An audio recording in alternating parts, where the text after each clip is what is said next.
Olá, pessoal. Eu sou o Lucas, professor de filosofia de vocês, junto com o Gustavo, e hoje continuaremos então o nosso itinerário filosófico, pela filosofia antiga.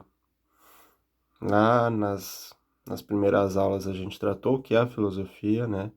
Depois tratamos sobre o seu processo de surgimento a partir das condições históricas que possibilitaram ele, né?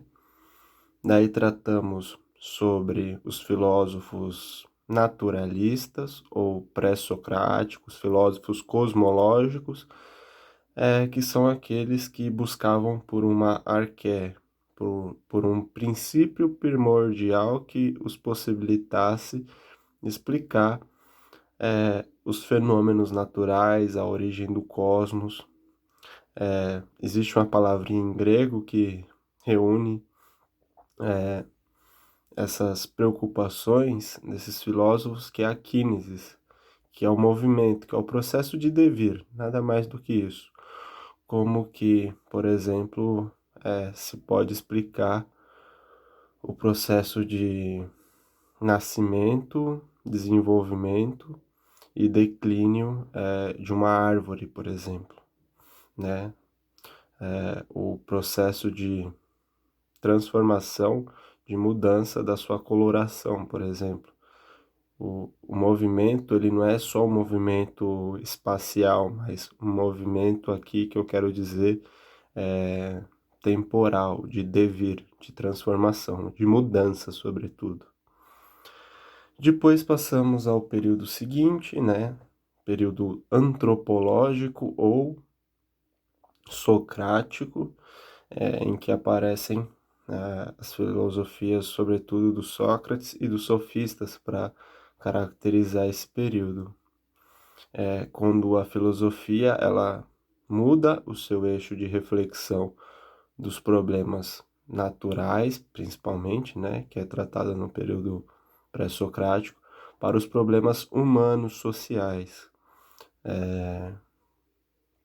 Esse é o ponto central do período antropológico, por isso antropológico. Anthropos vem de homem em grego. Lógico é logos. Logos é nada mais do que o discurso racional. Então seria um discurso racional sobre o ser humano. E agora a gente chega então ao período sistemático, onde vão estar presentes os dois pilares da filosofia grega e pilares da filosofia ocidental como um todo. Eu acho que vocês já, inclusive, já ouviram falar deles, né? Platão e Aristóteles são os nossos dois titãs aqui desse período da filosofia. Eu vou estar tratando nessa aula de hoje sobre o Platão. Espero que consigamos caminhar juntos, que a aula seja proveitosa. Eu irei estar disponibilizando um material de apoio para que vocês possam também ler um pouco mais sobre o autor em questão. E também, desde já, coloco aqui a recomendação para quem tiver a possibilidade de ler o livro sétimo da República do Platão. Ele é um livro de fácil acesso, ele está sob domínio público. É só escrever República Platão que vocês conseguem baixar o PDF. A leitura do livro completo seria muito interessante, mas digamos que no livro sétimo, no livro sexto e sétimo, a gente tem ali concentrado o grosso da filosofia do Platão, sobretudo a sua alegoria da caverna, que se constitui como o conteúdo mais cobrado do Platão para o vestibular. E eu acredito que sintetiza bastante da filosofia dele. O período sistemático ele recebe esse nome porque é nele em que a gente tem o desenvolvimento da filosofia do Platão e do Aristóteles, que são grandes responsáveis por organizar, né, o conhecimento produzido nos dois períodos precedentes, né, no período antropológico, no período pré-socrático, Eles organizam esses conhecimentos e, obviamente, agregam conhecimento a eles. O Platão, ele tem uma famosa frase que sintetiza bastante da sua filosofia, que é, ele diz, né? O que chamamos aprendizado é só um processo de reminiscência. Depois eu peço para que vocês pesquisem o que é reminiscência, mas aqui, em termos simples, seria o processo de rememoração. A gente vai ver como isso, qual que é a consequência disso para o pensamento do Platão. Espero conseguir deixar isso explícito ao longo da apresentação. O Platão, ele é filho de família nobre ligada à política. Ele vai estudar, ele vai ter então um berço de ouro que vai proporcionar ele a estudar escrita, música, pintura, poesia, ginástica, geometria. Ele é um grande intelectual. A família dele possui forte ligação com a política ateniense. Ele vai ser um dos primeiros filósofos cuja obra vai chegar para a gente em quase sua totalidade. Se a gente parar aqui para pensar que a gente está tratando sobre figuras que viveram há mais de 2000 anos, isso é um grande feito. Ele, sem dúvida nenhuma, é o mais notável discípulo do Sócrates. Quase tudo, aliás, daquilo que a gente conhece do Sócrates chega via Platão. Então, vocês tomam a partir daí a importância que teve a figura do Platão para o desenvolvimento da própria filosofia e para o próprio Sócrates, que não deixou nada escrito para a gente. O Platão ele vai escrever por meio de diálogos. Ele faz toda a sua filosofia praticamente por meio de diálogos, em que quase sempre a figura central desse diálogo é Sócrates. Sócrates conduzindo as problematizações que ele coloca. Um dos seus mais célebres diálogos, que a gente costuma chamar na filosofia como diálogos platônicos, um dos seus mais célebres é a República, onde ele vai ali sintetizar em cerca de 10 livros a sua filosofia política, a sua teoria do conhecimento, o grosso do seu pensamento. O diálogo Protágoras, onde ele vai principalmente tentar realizar um acerto de contas com os sofistas, que, como eles também são objetos de crítica por Sócrates, eles também são objetos de crítica para o Platão.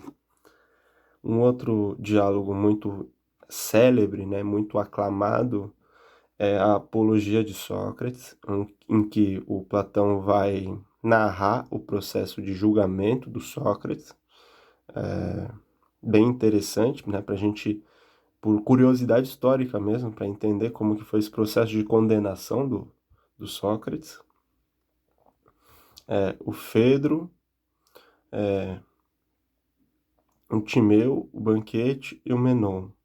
O Banquete, o Platão vai tratar, em suma, assim, em resumo, a questão do amor e dos afetos, né? No Menon, ele vai tratar, sobretudo, da sua teoria da reminiscência, da sua teoria do conhecimento, isto colocar ali como ele acredita que ocorre o processo de conhecimento da realidade por parte do ser humano. Ele vai, de certo modo, o Platão, em sua filosofia, aperfeiçoar a metodologia socrática que o professor Gustavo apresentou a vocês, né? Vai tentar aperfeiçoar a maiêutica socrática por meio da dialética platônica. Ele vai ser um profundo crítico da política ateniense. Ele tem inicialmente o interesse de adentrar a política ateniense e fazer parte dela e contribuir para ela. No entanto, o julgamento e morte do Sócrates deixou ele um tanto quanto decepcionado com a política e fez também ele deixar de lado então esse seu interesse pela política. ele vai fundar em 387 a.C. a sua academia, ou Academos, que, entre aspas, é como se fosse, na época, uma escola de filosofia. Um dos, uma das palavras de ordem, digamos assim, da sua academia de filosofia era justamente valorizando o estudo da matemática, sobretudo da geometria. O Sócrates ele vai morrer com 80 anos, vai viver bastante para as condições da época, isso tudo em função também do seu privilégio social, em 347, aos 80 anos. Um evento muito importante na vida do Platão é, sem dúvida nenhuma, a morte de Sócrates em 399. Essa morte de Sócrates leva Platão a fugir de Atenas, com medo de uma possível retaliação, uma vez que fazia parte, digamos, do direito da época. Quando um mestre é condenado, os discípulos também sofrem sanções, sofrem perseguições. E como Platão é já era um dos mais notáveis discípulos ali, seguidores do Sócrates daquela época, naquele momento, ele percebeu a necessidade de fugir caso ele não quisesse ter o mesmo fim que teve Sócrates. Os principais elementos da filosofia platônica, sua teoria das ideias, ou melhor, sua teoria das formas, em que ele vai apresentar a diferença, ele vai, por meio dessa teoria das formas, ele vai apresentar sua teoria do conhecimento, como ele acredita que ocorre o processo de conhecimento da realidade por parte do ser humano. Esse esse aspecto da filosofia platônica vai estar, sobretudo, sintetizado no livro sétimo da República. Por isso que eu acredito que seria de muita importância vocês poderem ler ele. Nessa teoria das ideias, o Platão vai fazer uma distinção entre o mundo inteligível, que seria o mundo das ideias, que seria o mundo dos conceitos, né? E o mundo sensível, esse mundo aparente em que nós vivemos. Esse mundo aparente que nós vivemos, sensível, ele é uma cópia imperfeita do mundo das ideias. Tudo que existe nesse mundo aparente também existe no mundo das ideias numa forma superior. É essa a noção que o Platão quer nos transmitir. E qual que é a consequência disso? A consequência disso é que o Platão, ele acredita que os nossos sentidos, eles são imprecisos, uma vez que eles estão submetidos a essa cópia imperfeita do mundo das ideias. E que só por meio das ideias nós conseguimos acessar esse mundo verdadeiro, que oferece a forma para esse mundo sensível que nós vivemos. Ele vai articular isso por meio da sua teoria da reminiscência ou da imortalidade da alma. Platão acredita, ele teoriza na sua filosofia que que a gente conhece o mundo por meio da nossa alma. A nossa alma é aquilo que nos permite acessar esse mundo perfeito das ideias e conhecê-lo. Por isso que ele vai dizer que o processo de conhecimento nada mais é do que um processo de reminiscência ou de rememoração, porque a nossa alma, ela é imortal e por, por isso que ela é imortal, que ela conhece a verdadeira essência das coisas. A essência aqui, ela é aquilo que se conserva na mudança. Seria aqueles aspectos que permanecem o mesmo ao longo do tempo. Como a gente sabe, né, os processos naturais no mundo sensível que a gente está submetido, ele está o tempo todo em processo de transformação, de devir, de mudança. Esse seria o não ser, mas essa é uma problemática que a gente pode tratar em um segundo momento. Não vamos dar um passo maior do que a perna. Esse processo de transformação que ocorre no mundo sensível, por Platão, os nossos sentidos percebem ele porque os nossos sentidos são falhos, eles não captam a verdadeira essência da realidade. A verdadeira essência da realidade é aquilo que se conserva na mudança. E aquilo que se conserva na mudança apenas pode ser acessado por meio da nossa alma, que também ela é imortal. Por isso que ela consegue chegar àquilo que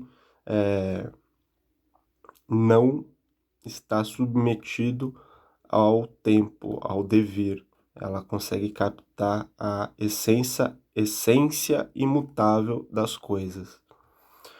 Um outro elemento fundamental da filosofia do Platão e que está diretamente relacionado à sua filosofia como um todo, o que caracteriza o pensamento do filósofo é justamente, de todo filósofo, é justamente a coerência interna que existe entre suas ideias. E isso fica muito explícito na filosofia do Platão, por meio da sua teoria das formas, por meio da sua teoria da reminiscência e por meio do seu pensamento político. Platão ele vai ser um crítico da democracia ateniense, ele vai ser defensor de uma monarquia constitucional em que a figura do rei filósofo aparece com grande pujança. Assim. Ele acredita que um Estado ideal, um Estado que assegure aos seus cidadãos um bem-estar coletivo, ele só pode chegar a este fim por meio de um rei filósofo. Por quê? Porque o filósofo seria aquele que não está interessado no seu bem particular, privado, né?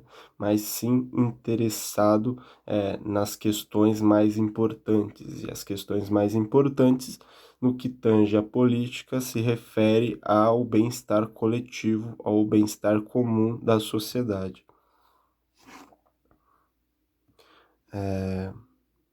Aqui eu estou sintetizando bastante do pensamento do Platão para tentar tornar a aula mais curta, para ela não ficar tão longa como ficou a nossa última. Eu sei que fica mais difícil quando a aula fica mais longa, a gente ter uma atenção do início ao fim.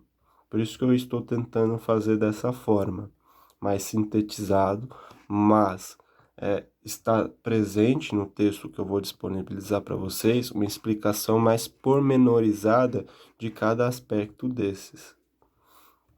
Um ponto muito importante da filosofia do Platão, e que se refere que está em coerência interna com tudo isso que eu falei até aqui, é a sua teoria da tripartição da alma, onde o Platão ele acredita que cada indivíduo nasce com uma alma própria. Ele vai apresentar isso sobretudo no... Eita, esqueci agora. Na República.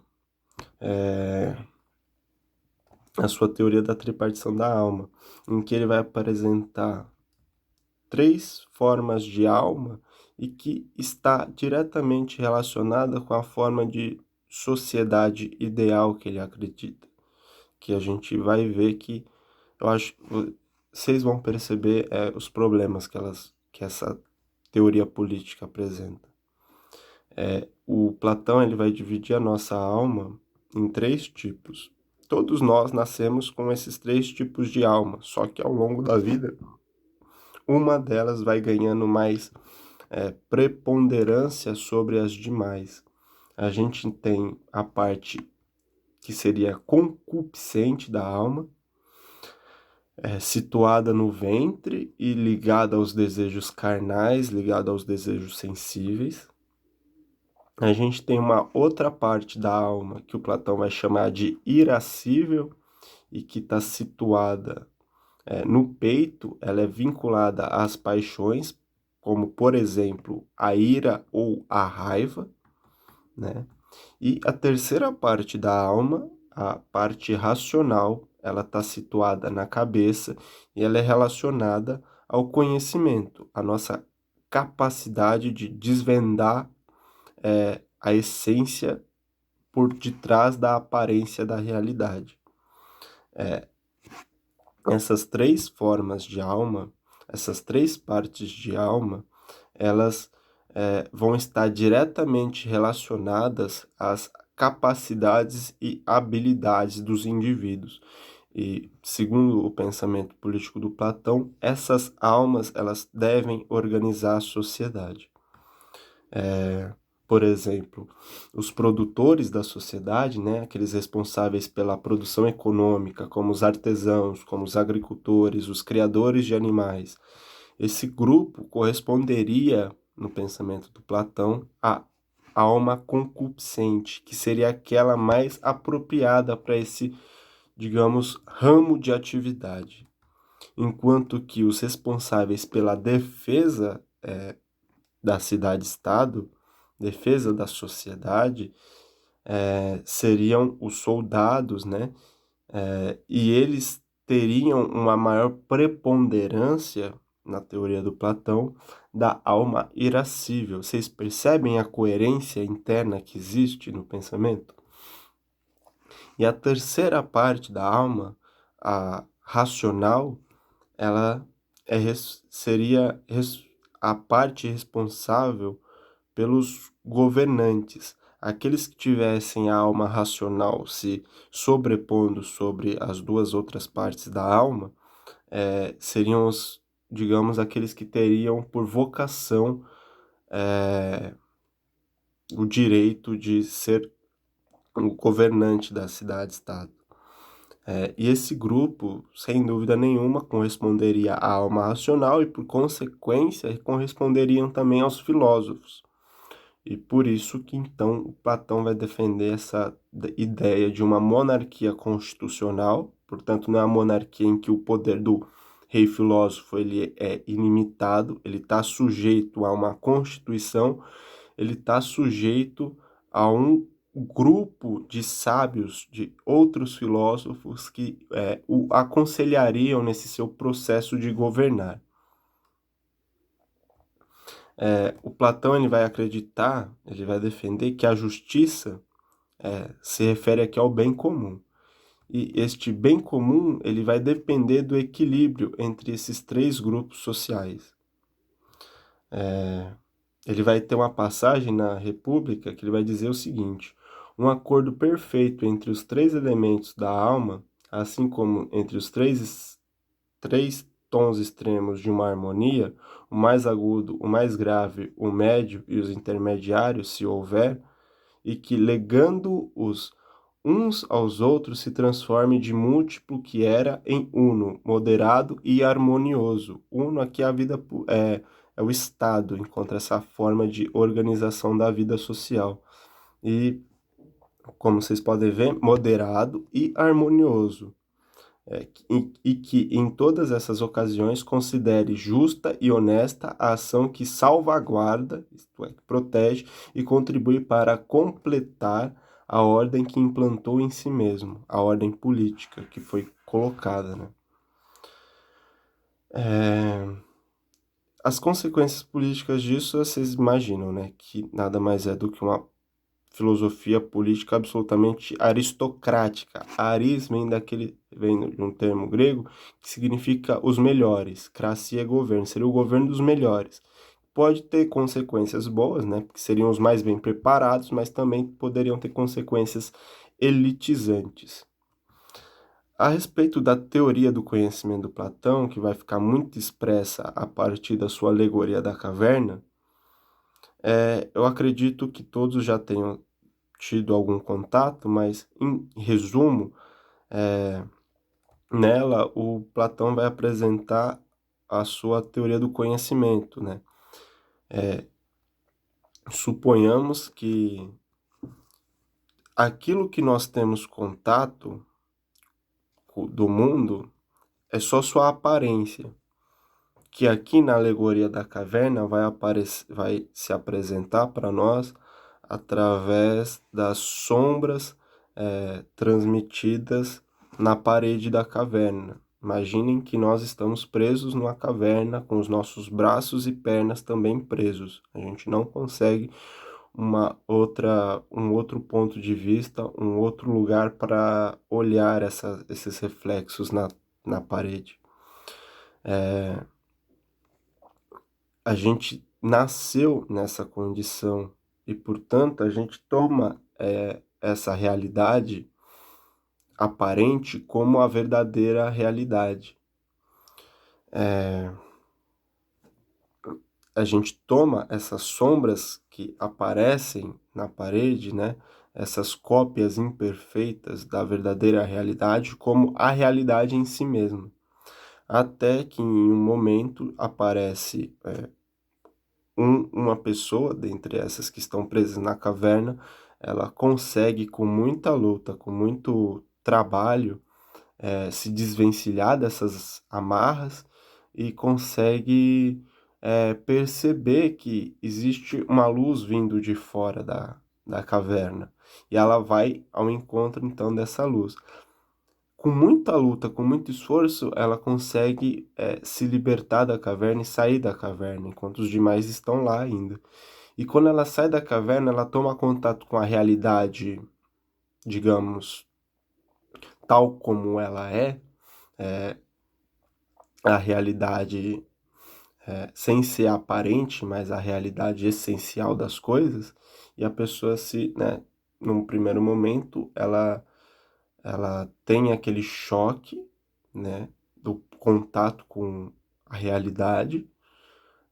A luz do sol pode, inclusive, num primeiro momento, cegá-la, né, mas com o passar do tempo e com o costume, né, ela vai ficando maravilhada com a realidade que ela descobriu e percebe que precisa voltar para a caverna e avisar os demais que aquilo que eles estão vendo na parede nada mais é do que as sombras da verdadeira realidade, os reflexos da verdadeira realidade, ou a cópia imperfeita da verdadeira realidade. Nesse processo de volta à caverna e, né, exposição para os demais que estão lá de que aquela realidade da caverna é falsa, é apenas aparente, vocês podem imaginar que todos tomariam este como louco. Este, no caso, seria o exemplo do verdadeiro filósofo, né? Aquele que consegue investigar a realidade para além da sua aparência e chegar à sua essência, e este é perseguido e morto nesse processo. Isso que eu estou contando é muito melhor exposto, porque, né, o Platão teorizou isso, apresentou essa alegoria para sintetizar sua teoria do conhecimento no livro sétimo, e eu volto aqui a repetir. Se vocês puderem ler, ele vai ser de muita importância para a nossa aula de hoje. Eu vou estar disponibilizando junto com a aula um material de apoio para vocês estarem lendo, e no final do material de apoio existem algumas questões, alguns exercícios.